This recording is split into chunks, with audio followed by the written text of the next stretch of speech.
Hi, come on into the Fun Factory, Early Childhood Education with Miss Sadie on Patreon. Okay, I didn't begin with, I didn't begin with music this evening, and it is evening, but it's okay. I read all the time.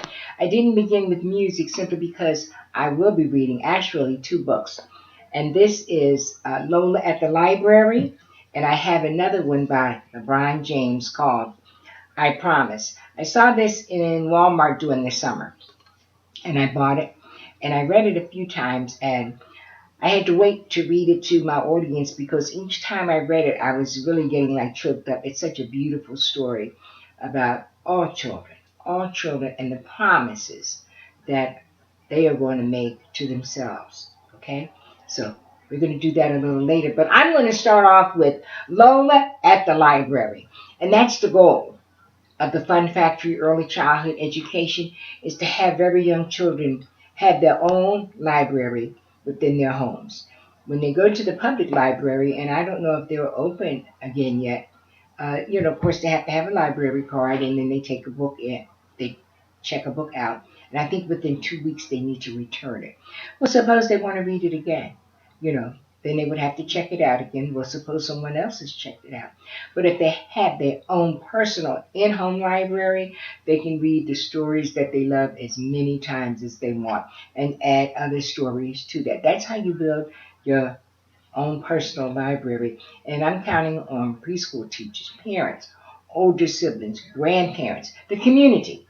The community at Patreon, we're encouraged to become a community within ourselves as creators to do things for the community at large that's out there. And that is going to be my contribution as an early childhood educator is to, I have the books. Believe me, I've got the books.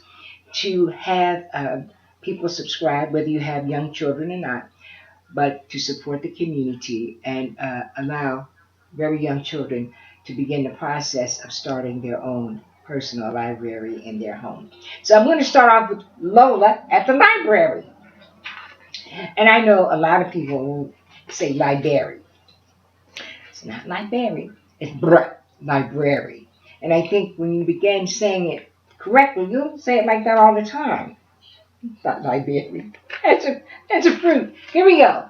Lola at the Library. And the story was written by Anna McQuinn and illustrated. That's the person that does the pictures. It's illustrated by Rosalind Beardshaw. Okay. Oh, look at Lola. Lola loves Tuesdays. On Tuesdays, Lola and her mommy, they go to the library.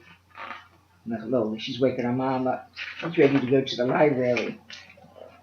The library opens at 9 o'clock, but Lola is ready to go long before that. She puts all the books she borrowed last week in her backpack. Her library card is also very important. The library is not very far away, so Lola and her mommy always walk there. Look, she sees a baby on the street waving. Oh my goodness. Lola and her mommy give back the books from last week. The librarian buzzes them through the machine. She's returning her book. Yeah. There's a special section in the library just for children.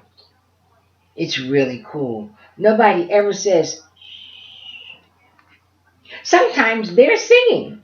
Lola knows all the words and the hands for Twinkle, Twinkle, Little Star. Sometimes there's a story time. Lola loves that. It must be the story time. Okay. After story time, Lola chooses her books. In the library, she can have any book that she wants. Lola likes stories with bears, and anything with shoes. There are so many. It takes ages to choose. Oh, look at Lola. Mommy has some books too. The librarian buzzes them through the machine, then stamps the date inside. Lola must bring them back in 2 weeks, but she will probably be back far more long before then. She will probably be back for more long before then. Okay. And by the way, I did read this beforehand. I don't know what's going on here. Lola and her mommy always get a snack after visiting the library. Mommy has a cappuccino and Lola has juice. Whenever Lola has been good, her mommy lets her taste the foam. Mmm. Then it's time to go home again. Oh, look. This is so real. Yeah. Every night after Lola is tucked in bed, her mommy reads her a story. It is the best way to end the day. And that is Lola at the library. You know, I've got to critique the book. I love it. I love it. The only critique I have is when it says, with Lola has been good. And I know parents say that to their children. Teachers say that to their students, you know. When parents drop their children, oh, be good today, that kind of thing. I think to very young children, it can be confusing. They don't know what it is to be good. You know, they know right from wrong. That's the key. They know right from wrong. It's almost instinctive. They know they shouldn't touch certain things if they've been warned not to touch it. They know if they've been taught not to hit or to hurt, they know not to do that. That's the difference between right and wrong. Not so much good and not so good, or good and bad. Um, I learned from a teacher back in the 80s, Miss Tillery. And I learned from her how when you're talking to young children, we talk about the right thing. Oh, you knocked down Jeremy's blocks and then you hit him with one? That was wrong. That was definitely the wrong thing to do. You could have said, Jeremy, I want to build with you. You know, you can give them any other scenario, but to tell them that that was wrong, they get it. Believe me, they get it. So children, and I'm not saying that this is an excellent book. It's just that just me personally, and I do have certain opinions about certain words, because words have power. And he said, if you would be good. Sometimes it's hard for very young children to figure out, you know, good. And the other word, nice. Um, you know, be nice to your friends. Well, nice is in what context? You might say, well, that's a nice dress you have on. How do children figure out, you know, what context you're talking about nice? There's other words you can use, you know, be kind. They understand kindness. Be kind to your friends. Be kind to your siblings. So, at any rate, I had to throw that in there. I'll read LeBron James a little bit, I promise. But I set up some activities for us to do based on a STEAM program. They were saying STEM for so long. It's hard for me to get that out of my brain. STEAM, you know, science, technology, engineering, art, and math. So today it's going to be engineering, building. No technology. I think we talked about the technology before. Well, I did, and stated how I felt about the technology. I'm just not into it, and I know pretty much everything that's done nowadays is through technology. Okay? All you have to have is one of these. This is the remote for my TV. Press a button. This is the little gadget, I call it, for my circular mirror that I don't even use. And this is my phone. So for very young children, all they have to do is just press a button. Press a button. And whatever it is that they're looking for, usually they're looking for something, it'll pop up. And I'm just a firm believer that I guess if you're looking for someone's number or something like that, it probably should be in the contacts. But if you're looking for information other than that, I always say try looking it up. Use a book. Dictionaries are still in print, okay? And not only that, you'd be surprised at what you would learn on your journey. Short journey, just looking for something else. So I said we were going to be doing something based around engineering, and it is building. So we're going to be building with blocks, wooden blocks, waffle blocks, and the other blocks were chips, actually. Yes, you can build with chips. I know with the counting chips, and they are, but you can also use them to build with. We can use the round ones. You can use the square ones. So, let's say, Carleeto, ¿qué pasa? All it is what's happening, what's going on. ¿Cómo está? Bien, okay. He says he's okay. He said he's well. ¿Cómo estás? How are you? I used to say muy bueno, but bueno is good. Bien is well. See, sometimes you learn. All right, now let's say if you want to build a castle. You can build this as high as you want. It doesn't have to be a castle. It could be whatever. But you can build with it. That's engineering. You can't see that. I should have. Let me move this down. Put this up higher. And this is our self-made slime. This has been around a while. If you've been checking me out on Patreon and even on my YouTube channel, this is one of the first experiments I did, and that was the solid bar of soap. And you can see how it has melted. I won't say evaporated. The foam evaporated, but there we are. So we're going to hold on to that. I'm going to put this up here. I'm sitting on the floor in case you didn't notice.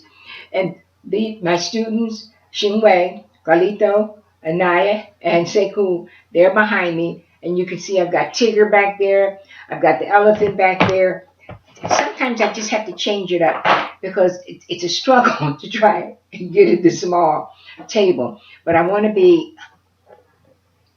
you to be able to see the activities that we're doing and be able to join in and do them with your students. I'm going to put this up higher.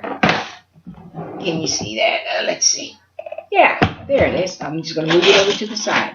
Now, we talked about, briefly, engineering. Oh, wait, move this out of the way. The engineering portion. And here we go.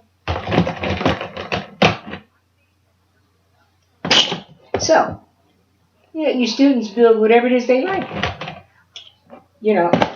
They said, well, Miss Sadie, what are you building? I'm like, I don't know yet. I'm just going to put some of these blocks together and see what comes out. What about you? And they go, I don't know. Okay, it's okay not to be sure. Wow, look at this. Ha! You see that? Pretty cool. That looks like... You think that's a house? Well, it could be. But where's the windows and where's the doors? Doesn't have any? Oh, okay. Seku said it doesn't have any. That's all right. It may not. How about if we put some windows on there? What do you think? Or a chimney? Would that be okay? Hopefully, this house is somewhere where it's warm. Where the weather is nice. I don't know if anybody can live in there if it was cold. How about if we put a teddy bear right there? What do you think? And want some company? Put his little friend in there. Yeah. Now, I can do this with preschoolers. And I hope you remember that I said you need to know your children. You need to know your students, all right? I can do this with preschoolers. Couldn't do it with toddlers. Toddlers are still at the stage where they mouth everything. And they see something this tiny, this small, it's right in the mouth. No. So, we're going to leave one teddy bear on the outside and the other two on the inside. Why do you think we did that, Seku? Oh, because he wants to go to the beach? Yeah, you could. All right, you could do that. And the reason that I am doing this way is because you have to have conversations, meaningful conversations with your students. It's open-ended. There is no right or no wrong answer. And I think children are most comfortable when they know they can talk to you pretty much about anything. And Miss Sadie, yes? My daddy beat me last night.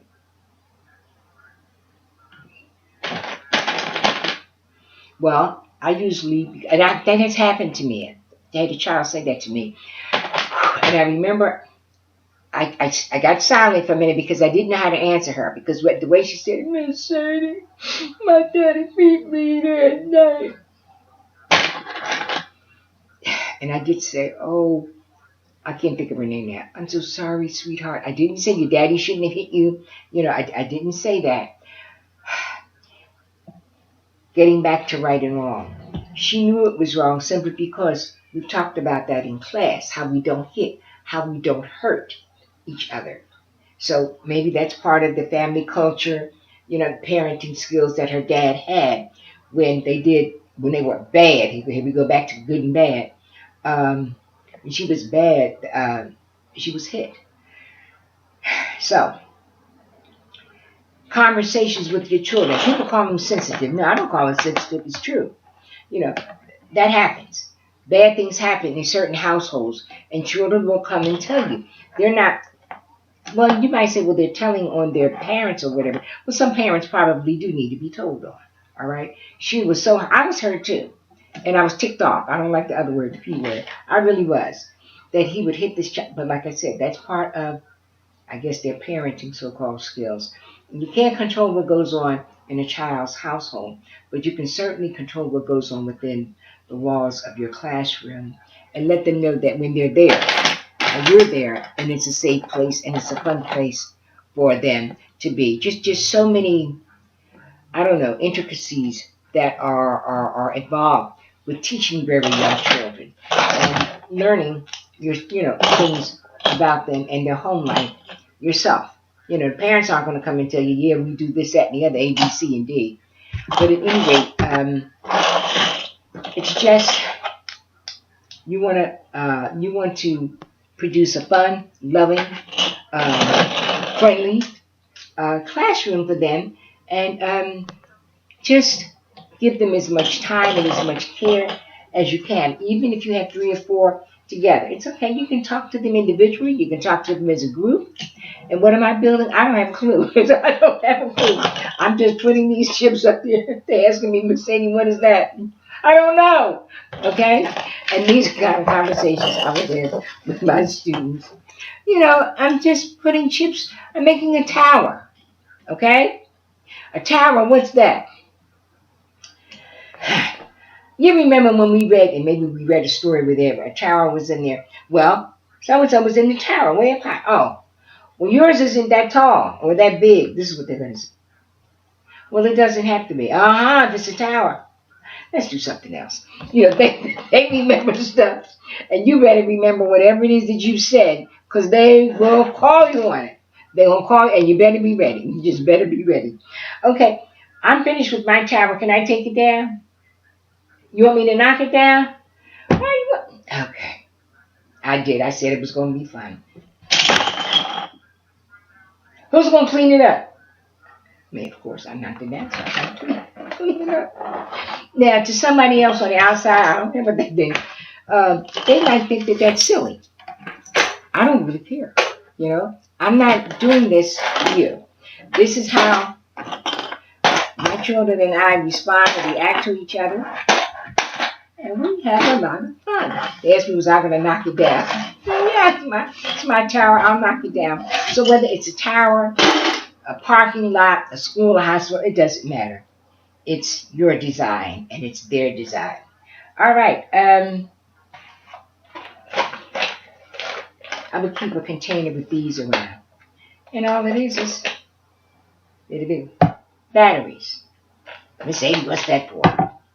Well, when we first began looking at different items that needed batteries, we talked about it. Now, I don't have any double A's or triple A's, just these. I think these are C. And we talked about how we need batteries in flashlights, and they need batteries definitely in the toys that they play with and things like that. So I would keep it around, because when it's out of sight, it's kind of out of mind. And they would come back, Miss Sadie, we going to use those batteries? I said, well, when I get another flashlight, I have to put it in because they don't come with batteries. Oh, how you get it in there? And I would have a flashlight, and I'd take the back off and show them how to how the batteries would go in, and then we would have light on the flashlight, okay? This one has batteries. You see? Turn the lights. Now, I'm not turning the lights out. Okay, we do that when we sing our song about Twinkle, Twinkle, Little Star. All right, here we go. Now, I was looking at some of my paperwork that I need to do, and we're talking about not just eye-hand coordination, but building up the strength in your fingers. Now, I'm going to run off a couple of activities and books that I have for parents, to use, and I use also. And what it is we would just like for children to create. Sorry, put this back here. Children to create. But before I give my children the books, I just have them create on paper, lots and lots of paper. Circles, what else? Triangles, rectangles, whatever it is that they choose, that they want to create. And it's only later, much, much later, probably the next year, maybe 3, 4, 5 months later, I will put, what do you call it? I'll just make a circle and let them see the line. I'm sure you can't see that because of the lighting, but I want them to see the line. It's darker. And I said, oh, we have to stay inside. We have to stay inside. So if they're creating inside of the circle, however they're going to create, to me, that's how I began showing children how to stay within the lines. Okay? That's just how I do it. Everyone probably has a different methodology, and that's okay. But that's how I do it. So when they get to the books that they have to color, and when they get to the lines where they have to keep it straight or whatever, I find that that's a big help because they've already experienced some of what it is to stay within the lines. All right, we're moving on before the time is gone. And when I say I'm moving on, that's what I would do in my classroom. It's called transition time. When you're moving, and there would be different groups moving from one activity. Yes, Anaya? Yes, we're moving. She wanted to know why we were moving. Well, we're going to move on to another activity. Excuse me? She said I didn't give them their 2 minutes. She's right. I would ring the bell, and I would also say, we've got 2 more minutes before cleanup. And we did. I forgot. She didn't. All right, Anaya. We've got 2 more minutes before cleanup. Okay, I rang the bell. We've got 2 more minutes. Well, quiet as it is kept at this age, children can't tell time. And that's okay. Because after about maybe 15 seconds, I'm like, you got 1 more minute. Then it's time to put our toys away, and we sing, time to put the blocks away. Time to put the, whatever, toys away. Time to put Play-Doh away. It's time right now. We used to sing pretty much to everything. Okay, so after we sang our song and we had begun to put things away, and then it's time generally to come together for a story. That's a good segue, as they call it, into LeBron James and I Promise. I think I'm ready now. Excuse me. What are you whispering about? We're having the story now, okay? Anyway, I Promise. Look at all the boys and girls there. Oh, I love this. I love this. Look at her. I promise to be the best version of me. Here we are. I Promise. Written by LeBron James and illustrated by Nina Mata. And then there's an introduction here where it says, to the kids that starved in all my I Promise families in Akron. That's Akron, Ohio. I believe that's where he's from. These promises are for you, and I hope they may be helpful to every student, classroom, and family across the country. You all inspire me each and every day. LeBron. Looks like they're on their way to school. I promise to work hard and do what's right, to be a leader in this game of life.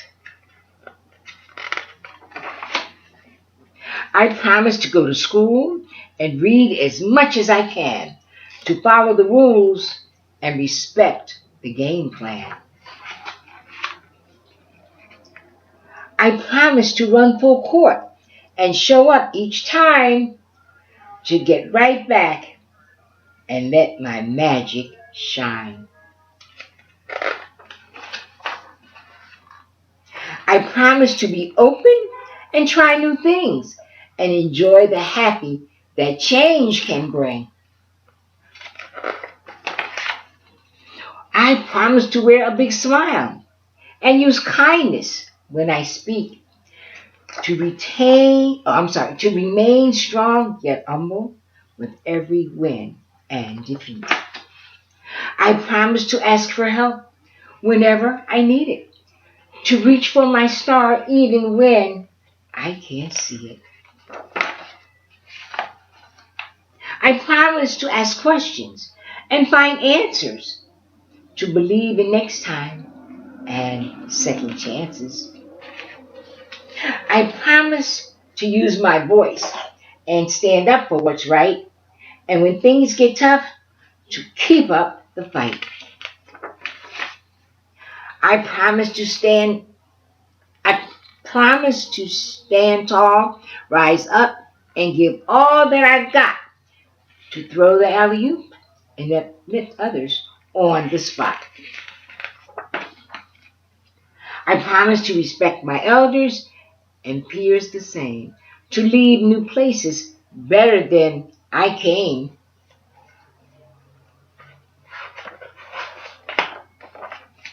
I promise to stay true, keep my head up, and never give up, no matter what.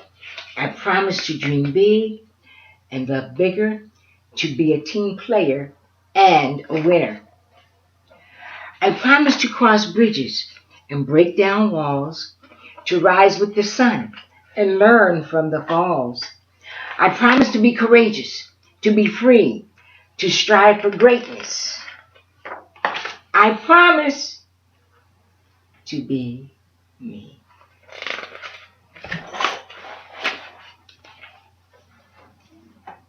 I'll see you in the classroom.